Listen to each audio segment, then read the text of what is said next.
नमस्कार दोस्तों, निष्ठा एजुकेशन में आपका स्वागत है। आज हम हिंदी व्याकरण में भाषा, बोली और लिपि पर चर्चा करेंगे। आइए देखते हैं कि हम सबसे सर्वप्रथम भाषा किसे कहते हैं। भाषा वह साधन है जिसके द्वारा मनुष्य अपने विचारों को दूसरों के सामने प्रकट कर सकता है और दूसरे के विचारों को जान सकता है। भाषा का प्रयोग हम 4 प्रकार से कर सकते हैं, जैसे बोलकर, लिखकर, पढ़कर और सुनकर। ये भाषा के कौशल कहलाते हैं, जो कि शिक्षा शास्त्र में भी बहुत ज़्यादा पूछा जाता है। देखिए, भाषा के 2 रूप होते हैं, एक होता है मौखिक और एक होता है लिखित। लिखित रिटन लैंग्वेज या ओरल लैंग्वेज, कम्युनिकेशन की 2 स्किल्स होती हैं। इसके बाद हम देख लेते हैं पहले की भाषा के बारे में और थोड़ा डिटेल में हम चर्चा कर लेते हैं। ये हिंदी व्याकरण के तो बहुत छोटे छोटे टॉपिक्स हैं, मगर बहुत सी बार एग्जामिनेशन में हम इसमें कंफ्यूज हो जाते हैं। जैसे देखिए, हम भाषा के बारे में चर्चा कर रहे हैं। भाषा वह साधन है जिसके द्वारा मनुष्य अपने मन के विचारों तथा भावों को बोलकर या लिखकर प्रकट करता है तथा दूसरे के विचारों को ग्रहण करता है। कुछ भारतीय भाषाएं जैसे हिंदी, गुजराती, तेलुगु, कन्नड़, मराठी, उड़िया, बांग्ला, संस्कृत, पंजाबी, तमिल, मलयालम, कोंकणी, सिंधी, कश्मीरी, उर्दू, ये सब भारतीय भाषाएं के अंतर्गत आता है। अब देखिए, हम बोली किसे बोलेंगे। भाषा का क्षेत्रीय रूप बोली कहलाता है। बोली का क्षेत्र सीमित होता है। यहाँ पे एक और यहाँ मेंशन हुआ है कि भाषा का क्षेत्रीय रूप बोली कहलाता है। हिंदी की उपभाषाएं जैसे देखिए, पश्चिमी हिंदी में खड़ी बोली, ब्रज भाषा, बुंदेली, हरियाणवी, कन्नौजी। पूर्वी हिंदी की अगर हम चर्चा करें तो छत्तीसगढ़ी, अवधी, बघेली। राजस्थानी की हम चर्चा करते हैं तो मेवाती, मालवी, वागड़ी, जयपुरी, मारवाड़ी। पहाड़ी क्षेत्र से देखिए, गढ़वाली, कुमाऊनी, हिमाचली। बिहारी में देखिए भोजपुरी चलती है, मैथिली और मगही। भाषा के रूप की जैसे हमने चर्चा किए थे कि मौखिक भाषा होती है और लिखित होती है। या तो हम बोलकर अपने विचार आदान प्रदान कर सकते हैं या लिखकर। मौखिक भाषा में जैसे देखिए, जब किसी भी प्रकार से बोलकर अपने विचार प्रकट किए जाते हैं तो मौखिक भाषा कहलाती है।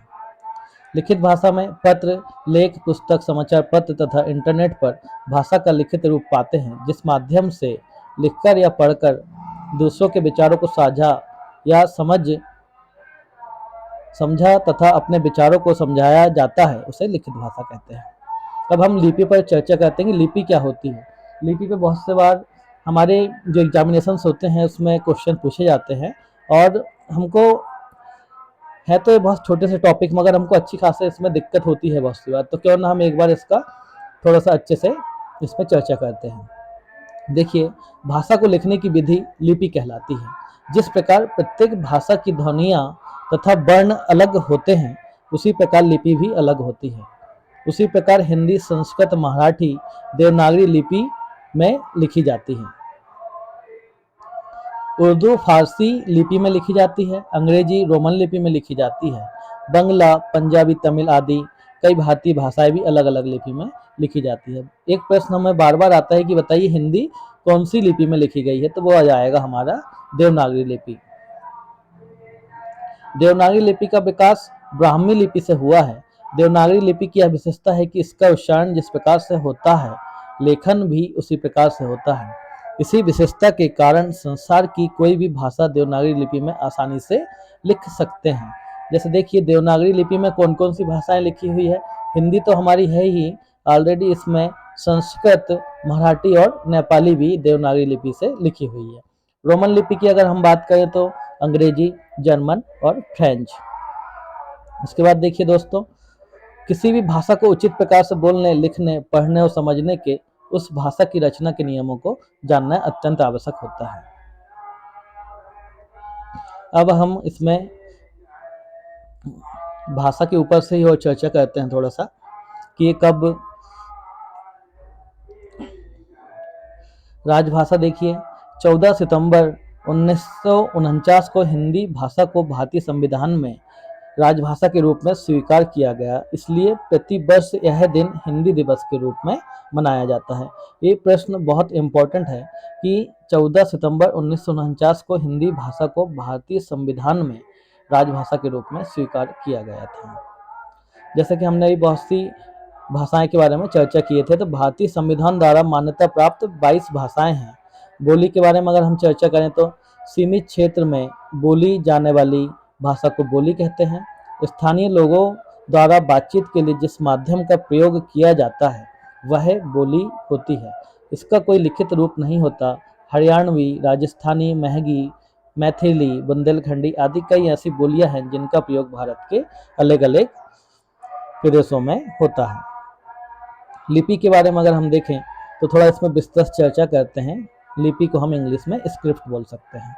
लिखित भाषा में प्रत्येक ध्वनि के लिए कोई ना कोई चिन्ह होता है। उस चिन्ह को अक्षर या वर्ण कहते हैं। वर्णों के उन चिन्हों को लिखने की विधि लिपि होती है। इस प्रकार किसी भी भाषा के लिखने की विधि या ढंग को उस भाषा की लिपि कहा जाता है। जैसे देखिए हमने अभी चर्चा किए थे कि हमारी हिंदी भाषा जो लिखी हुई है देवनागरी लिपि में लिखी हुई है। संस्कृत और मराठी भी देवनागरी से है। अंग्रेजी की बात अगर हम करें तो रोमन में जाती है। पंजाबी हमारी गुरुमुखी से है। उर्दू और अरबी फारसी है। इस प्रकार हम भाषा, बोली और लिपि पर चर्चा किए हुए हैं। इसको आप देख सकते हैं और आपको इसमें विस्तृत देखना होगा तो आप एक एक करके इसको पढ़ के अच्छे से समझ सकते हैं। साथ में आप इसमें नोट्स भी बना सकते हैं। कुछ छोटी छोटी चीज़ें होती हैं हिंदी में जो कि हमको बहुत एग्जाम में एक एक नंबर, दो दो नंबर से परेशानी में डाल देती है। अगर हम इनको अच्छे से रिवीजन करके जाते हैं तो निश्चितता ही हमको एग्जाम में इससे बहुत ज़्यादा मदद मिलेगी।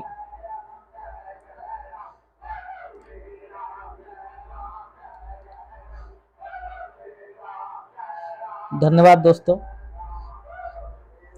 इसके बाद हम हिंदी व्याकरण में आगे ही ऐसे अलग अलग टॉपिक्स पे चर्चा करते रहेंगे। अभी के समय 10th और 12th के पेपर्स चल रहे हैं, बोर्ड पेपर। इस कारण हमारी अब जो ऑनलाइन क्लासेस थी बहुत दिनों के बाद हमने फिर से ऐसी रिकॉर्डिंग क्लासेस डालते रहेंगे अपने चैनल पे और आपको इसमें मिलते रहेंगे वीडियोस। धन्यवाद।